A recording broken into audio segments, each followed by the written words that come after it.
So Ben, I'm a novice candidate, and I want to come in and learn a few basic things about how TV buying works. What are the few basic things I should know about? Well, TV buying's changed a lot in the little over a decade I've been in the industry. But you need to know who your audience is, because messaging matters, as Danny is alluding to. The message matters if you're selling beer or any consumer product. If your audience isn't interested in beer, it doesn't matter how good the creative is, they're not going to be receptive to it. So you need to know who your target audience is. You need to know how they use media. So you need to know first, are they watching television? And if so, are they watching it in a traditional way, linear television, or are they using some of the newer TV watching devices or methods, over the top? So-called over-the-top television. Whatever it is. Content consumption is up these days. It's just fragmented across a lot of different platforms.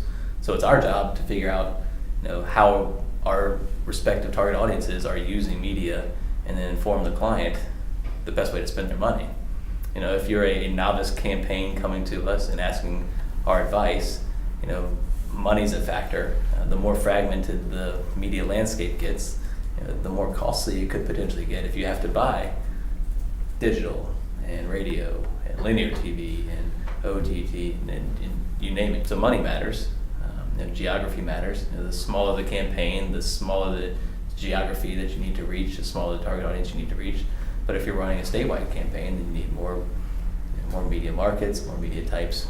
There's so many variables that go into it. Yeah, when I add on what Ben says, money really, really matters, and it matters not just for the candidate. It matters for who the candidate has as allies. Are they getting support of a party? Or are they getting support of other groups that have come in? Because that can really make a huge difference. And then you also have the competition. What is the competition? The state of the competition. Because if you're a candidate and you have a great story to tell, and you have a third of the money that your opposing candidate might have, that becomes an issue. I mean, if you can't tell that story, your media plan. Yeah, if you can't tell that story enough, that's a problem. And you also have third-party groups on the other side, and parties, party money, and things like that.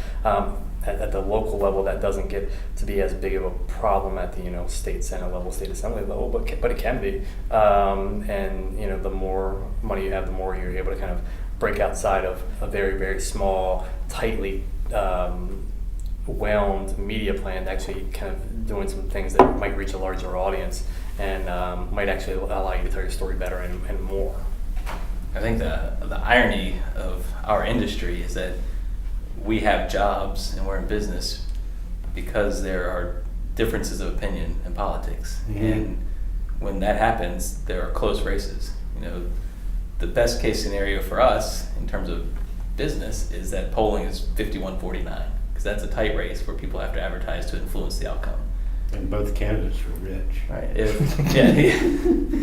If polling was always 65-35, we could be out of a job because people wouldn't advertise. They wouldn't need to.